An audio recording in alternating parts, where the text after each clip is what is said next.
Hello everyone, welcome back to my channel Heaven's Tutorial. So today we will study the next chapter, that is revolution and rotation. And as you can see, I have downloaded an app called the Earth 3D, and through this I'm going to tell you about this. We are going to study about this chapter. Okay, now you can see these are your latitudes and longitudes, which I've told you in the earlier lecture, in the earlier video. Latitudes, they run from west to east, and longitudes from north to west. Okay, next thing is the movement of the earth. This movement is called what? This is called rotation. Yes. Starting the things, I want to say this, that in the previous lecture I've given you a question and no one has answered, and that has disappointed me very much. So अगर वो question अभी आपका answer करना है, so last video के last मैंने question पूछा हुआ है, so to answer that. Okay, next. So अब शुरू करते हैं चैप्टर को का, that is called your rotation. So rotation क्या है? अर्थ इसमें क्या कर रहा है? रोटेट हो रहा है, स्पिन हो रहा है. ठीक है, और कहाँ से हो रहा है? वेस्ट टू ईस्ट तक. Okay, wait, your west and this is your east, and it is moving from west to east once in a 24 hours. पिछला चैप्टर में बताए थे, जब सारे के सारे लैटिट्यूड्स लॉन्गिट्यूड्स कवर हो जाते हैं तो वो 24 आवर्स बनाता है. ओके, सो अब पिछले क्लासेस में पढ़ा था कि जो अर्थ है वो एक एंगल पे टिल्ट है, और वो एंगल है 23.5 degree. Okay, so earth is tilted at a degree of 23.5 degree. ये है, इस पे 23.5 डिग्री पे जो अर्थ का जो एक्सिस है वो टिल्टेड है, और जो अर्थ जब एक एंगल पे 23.5 डिग्री पे इंक्लाइंड है तो उसे कहते हैं इंक्लिनेशन ऑफ अर्थ्स एक्सिस. वो एंगल जिस पे अर्थ टिल्टेड है, that is this. Now about the characteristics of earth. First is direction. Direction मैंने बताया कि वेस्ट से ईस्ट तक रोटेट होता है, मूव करता है, और जो रफली जो टाइम है that is 23 hour 56 minutes and 4.09 seconds. ये एग्जैक्ट टाइमिंग है, तो रफली 24 आवर्स ही हुआ. Second is about the inclination of axis. मैंने बताया जो अर्थ है वो एक एग्जैक्ट एक पर्टिकुलर एंगल पे टिल्टेड है, और उस एंगल पे जिस पे अर्थ टिल्टेड है उसे कहा जाता है inclination of earth's axis. Third is जो स्पीड. अर्थ इक्वेटर का सर्कमफ्रेंस दैट इज़ 40,070 किलोमीटर, और जो स्पीड है अर्थ पे इक्वेटर पे दैट इज़ 1670 किलोमीटर है. और जैसे जैसे ये पोल की तरफ जाती है वो डिक्रीज़ होती जाती है. तो पोल्स पे मिनिमम स्पीड होती है और इक्वेटर पे सबसे ज़्यादा स्पीड होती है. Okay, so these are the characteristics of rotation. First is a direction. Earth rotates from west to east in roughly 24 hours. Second is inclination of axis. The angle at which earth is tilted, that is called your inclination of earth's axis. Third is speed. The speed of the earth's rotation at the equator, that is 1670 kilometer, and the speed decreases towards poles. Okay, so these are the characteristics of rotation. Next is your effects of rotation. Let me take a pen. Now for the effects of rotation, for example, I've taken this sun, and जब सन की race पड़ेगी तो day और night तो होगा ही. तो इस तरफ ये होल पार्ट यहाँ पर डे होगा और इस तरफ पूरा नाइट होगा. तो रोटेशन की वजह से क्या होता है? डे और नाइट का अक्रेंस होता है. ठीक है, नेक्स्ट इज डे और नाइट होगा तो सन और सनराइज सनसेट होगा ही होगा. सो सनराइज और sunset is one of the effects of rotation. और ये दो इफेक्ट्स हैं, occurrence of day and night, sunrise and sunset. अब तीसरा ये है कि सन, मून और स्टार्स ऐसा लगता है कि वो ईस्ट से वेस्ट तक मूव हो रहे हैं.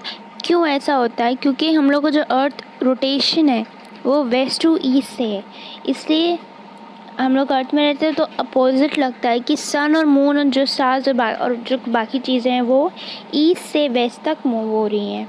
Okay, Now next is very important, that is the Coriolis effect, and it is one of the effects of the rotation of the earth. और इस Coriolis effect को समझने के लिए सबसे बेस्ट एग्जाम्पल है, that is your merry go round ride. Now imagine कि आप अपने दोस्त के साथ पार्क गए हो और वहाँ पे merry go round ride है और उस पर आप बैठे हो और आपने बॉल लिया हुआ है. विदाउट रोटेशन आप उसकी तरफ बॉल फेंकते हो और अब वो कैच कर लेता है. अब वो अलग बात है वो कैच करे या ना करे. अब रोटेशन के साथ यही चीज़ करिए, बॉल अपने दोस्त की तरफ फेंकिए. और एनिमेटेड वीडियो में आप देख सकते हो कि ब्लू पर्सन ने बॉल फेंका लेकिन रेड वाला नहीं कैच कर पाया. बॉल डिफ्लेक्ट हो गई अपनी रियल डायरेक्शन से. क्यों? रोटेशन की वजह से. यही कोरियोलिस इफेक्ट है. अब ये रेड पर्सन अब बीच में खड़ा है, ब्लू पर्सन उसकी जगह आगे प्लेसेस चेंज कर दी. ब्लू पर्सन ने उसकी रेड पर्सन की तरफ फेंका लेकिन वो डिफ्लेक्ट हो गया. दूर खड़े हुए उसकी तरफ बॉल फेंका लेकिन वो भी डिफ्लेक्ट हो गया. ये जो कोरियोलिस इफेक्ट होता है बहुत ही इम्पॉर्टेंट रोल प्ले करता है in the formation of typhoon. Water current आगे चैप्टर में यही पढ़ेंगे, कोरियोलिस इफेक्ट, वाटर करेंट और ये सारे डिटेल में नहीं पढ़ेंगे. डिटेल में अगले क्लास में पढ़ेंगे, 10th में पढ़ेंगे. सो जैसा कि देखने एनिमेटेड वीडियो में पूरा डिफ्लेक्ट होता जा रहा है. और अर्थ की बात करें तो इक्वेटर पे सबसे ज़्यादा स्पीड रहता है, पोल्स पे कम रहता है. तो इक्वेटर की तरफ it will deflect towards east, pole की तरफ वेस्ट की तरफ डिफ्लेक्ट होगा. ठीक है, ये सारी चीज़ें किस वजह से हो रही हैं? Because of rotation of the earth चीज़ें डिफ्लेक्ट होती जा रही हैं. रियल लाइफ में भी अगर आप वो मेरी गो राउंड वाला एक्सपीरियंस करेंगे यही होगा. Next is your centrifugal force. This is very important. और सेंट्रीफ्यूगल फोर्स के बारे में फिजिक्स में आप क्लास 10th में पढ़ेंगे. सो सेंट्रीफ्यूगल फोर्स होता क्या है? आप एक काम करिएगा, एक स्टोन लिएगा और उस पर धागा बांध दीजिएगा, फिर उसको घुमाइएगा, रोटेट करवाइएगा. तो आपको फील होगा कि जो थोड़ी देर रोटेट करने के बाद, घुमाने के बाद उसी स्टोन को लगेगा कि वो अपने आप से वो घूम रहा है. आपके हाथ पे सेंटर में फोर्स लगेगा और जो स्टोन है वो बाहर की तरफ भागता हुआ दिखेगा. दैट इज सेंट्रीफ्यूगल फोर्स, जो कि रोटेटिंग ऑब्जेक्ट्स पे एक्ट करता है और हमेशा ये बाहर की तरफ होगा, away from the axis of rotation. हाथ पे आप मूव कर रहे हो, वहाँ पे फोर्स लगेगा लेकिन जो डायरेक्शन होगा मेन फोर्स का, जो ऑब्जेक्ट का जो डायरेक्शन होगा वो आउटवर्ड्स होगा, बाहर की तरफ होगा. तो फिर centrifugal force is also one of the causes, one of the effect of the rotation of the earth. Centrifugal force से क्या होता है? जो पोल्स की तरफ है सेंट्रीफ्यूगल फोर्स कम होती है और मिडिल पोर्शन की तरफ एकदम बहुत ज़्यादा होती है centrifugal force. Okay, so this is a centrifugal force. इसको समझने के लिए और अच्छे से, so here's a video. First, look at this activity. Students tie a small piece of stone with a string about 1 meter long. Hold the string tightly in your hand and rotate it. What do you feel? Do you have to apply the force? Does the stone try to pull your hand away? Your hand should exert a continuous force on the stone to maintain the rotation of the stone in the same circle. This force, which is exerted by the hand on pulling stone towards the center, is centripetal force. Hence, when a body moves in a circular path, the force which acts towards the center is called centripetal force. You will also observe that the stone is exerting a force which tries to pull itself away from the center of the circle, that is, away from your hand. This force is the centrifugal force. Now next is your revolution.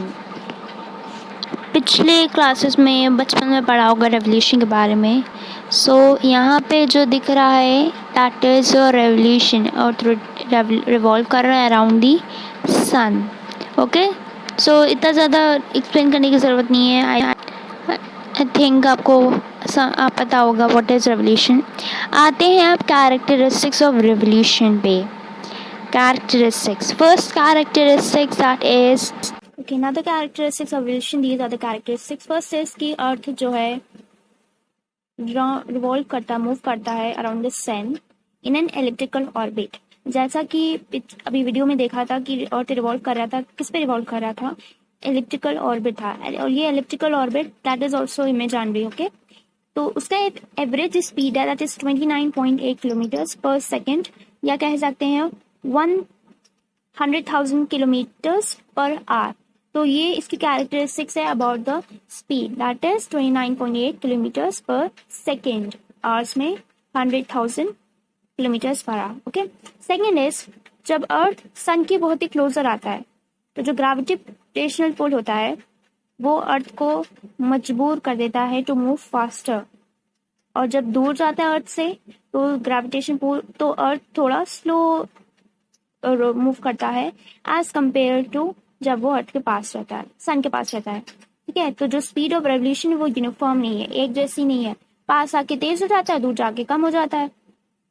Third is the period taken by the earth to make one complete round of the sun, that is 365 days 5 hours and 480 minutes. ये पता होगा आप लोगों को कि 365 days लगते हैं पूरे अर्थ का रिवॉल्यूशन करने में, और जो बाकी 5 घंटे और 48 मिनट्स हैं वो बाकी जो लीप ईयर का आ जाता है उसी की वजह से फरवरी में 28 डेज होते हैं.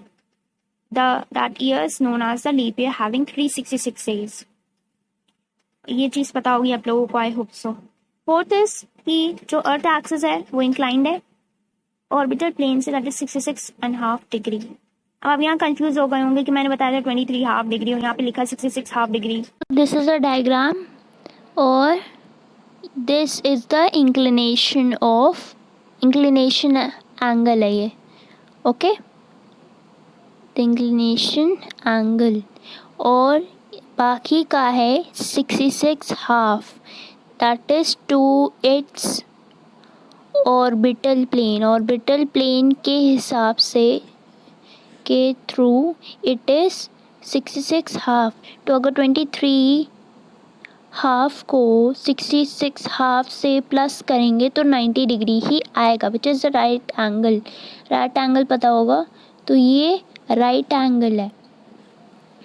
ठीक है, so 66.5 degree that is to its orbital plane, or 23 that is the inclination angle. Now in this diagram we are going to read about the effects of revolution. So first is seasonal changes. Seasonal changes depend करता है कि सन की जो race है वो कैसे पड़ रही हैं उस प्लेस जगह पर जहाँ पे सन की रेस वर्टिकली आए, वहाँ पे बहुत ज़्यादा गर्मी होती है. इसी वजह से इक्वेटर पे बहुत ज़्यादा गर्मी होती है. Okay, so first is seasonal changes. फिर ये है कि inclination of axis and seasonal changes जो है एब्रप्ट नहीं होती है. एब्रप्ट का मतलब होता है कि अनएक्सपेक्टेड नहीं होती हैं. मतलब अगर समर है तो पता है कि उसके बाद दूसरा सीज़न कौन सा आएगा. तो ये जो सीजनल चेंजेस होते हैं वो अनएक्सपेक्टेड नहीं होते, सडनली कोई चेंज नहीं आ जाता है. समर है तो समर के बाद पता है कौन सा सीज़न आएगा, विंटर के बाद पता है कि समर आएगा. So these are not unexpected. Now next is perihelial and aphelial position. So perihelial वो होता है जब अर्थ जो है सन के बहुत पास आ जाता है. अगर आप लोगों ने मिशन मंगल देखा होगा तो उसमें एक बात बताई थी कि मार्स एक साल में एक ही बार अर्थ के बहुत पास आता है. तो वही चीज़ यहाँ पे है कि अर्थ सन के एक साल में सन के बहुत पास आ जाता है, जिसे कहते हैं पेरिहीलियल. एपीहीलियल उसका अपोजिट होता है. एपीहीलियल जब सन के बहुत दूर होता है। एपीहीलियल का डिस्टेंस होता है 152 मिलियन किलोमीटर और पेरीहीलियल का होता है 147.3 मिलियन किलोमीटर। ठीक है, so this is the effect of revolution, दूरी, अर्थ की सन से दूरी और पास होना। ओके, सो डेफिनेशन आ सकती है इसमें से। Now next is creation of heat zones. पिछले चैप्टर में लैटिट्यूड लॉन्गिट्यूड में पढ़ा था कि हीट जोन्स भी लैटिट्यूड के डिवीजन की वजह से हीट जोन्स भी बन जाते हैं। और ये हीट जोन्स कौन कौन से हैं? टॉरेट जोन जहाँ पे बहुत गर्मी होती है, टेम्परेट जोन जहाँ पे ज़्यादा गर्मी नहीं होती है ना ही ज़्यादा ठंडी होती है, और फ्रिजिड जोन जहाँ पे बहुत ज़्यादा ठंडी होती है। ओके, तो बस यही चीज़, क्रिएशन ऑफ हीट जोन्स तो पता ही होगा। हाँ, लेकिन बस एक चीज़ इसमें इम्पोर्टेंट है, वो है जो डिग्रीज है, 90 डिग्री, 66.5 डिग्री नॉर्थ, ये सब इम्पोर्टेंट है कि कितने डिग्री पे क्या आता है। Now next talking about solstice and equinox. इससे रिलेटेड क्वेश्चंस आते हैं कि इक्विनॉक्स क्या होता है, सोलिस्टिस क्या होता है और डेट्स क्या होती है। डेट्स बहुत ही इंपॉर्टेंट है। So now talking about solstice and equinox. पहले डेट्स बता देती हूँ। सोलिस्टिस के लिए जो डेट्स हैं that is June 21 and December 22। Solstice में होता ये है कि जून 21 को अर्थ की पोजीशन ऐसी होती है कि जो नॉर्थ पोल होता है वो सन की तरफ टिल्ट हो जाता है, और जो सन है, सन की जो रेस हैं वो ट्रॉपिक ऑफ कैंसर पर पड़ती हैं, और इस दिन को कहा जाता है समर सोलिस्टिक्स। और जो सदर्न हेमिस्फेयर है वो सन के अवे थोड़ा मतलब अपोजिटली हो जाता है नॉर्थ पोल के। नॉर्थ पोल सन की तरफ है, साउथ पोल सन से दूर जा रहा है, तो वो वहाँ पे विंटर होता है। ओके, और यही चीज़ उल्टा उसका दिसंबर 22 में होता है। So this is your solstice. Next talking about equinox. Equinox का मतलब होता है इक्वल। इक्यू का मतलब होता है इक्वल। इसमें जो डेट्स हैं वो है 21 मार्च एंड 23 सितंबर। इसमें क्या होता है कि इक्विनॉक्स वो जो 21 मार्च 23 सितंबर को डे और नाइट पूरे वर्ल्ड में जो लेंथ होती है डे और नाइट की पूरे वर्ल्ड में वो इक्वल रहती है। सब जगह equal day and equal night. Equinox का मतलब मैंने बताया कि इक्वल होता है, so means equal day and night through out the world. 21 मार्च को स्प्रिंग होता है सदर्न नॉर्दर्न हेमिस्फेयर में, 20 और 23 सितंबर को ऑटम होता है, और यही चीज़ रिवर्स हो जाती है सदर्न हेमिस्फेयर में। ओके, सो इक्विनॉक्स में क्या होता है, डे और नाइट इक्वल होते हैं through out the world. Next is Twilight. Twilight तब होता है जब सनसेट हो रहा होता है, तब उस समय that is called your twilight. Okay, सब डेफिनेशन पूछी जा सकती है। Next is dawn. डॉन एक सनराइज का सिनोनिम्स है, तो जब सूरज उगलता है तब उस समय को डॉन कहते हैं। ओके, डेफिनेशन आ सकती है। सो इतने सारी ऐप डाउनलोड किया, उसको सारी एफर्ट्स को अप्रिशिएट करने के लिए please do like the video, share, comment and subscribe to my channel, and thank you so much for watching. और जो इसकी पिक्स हैं वो डिस्क्रिप्शन बॉक्स में दी हुई है।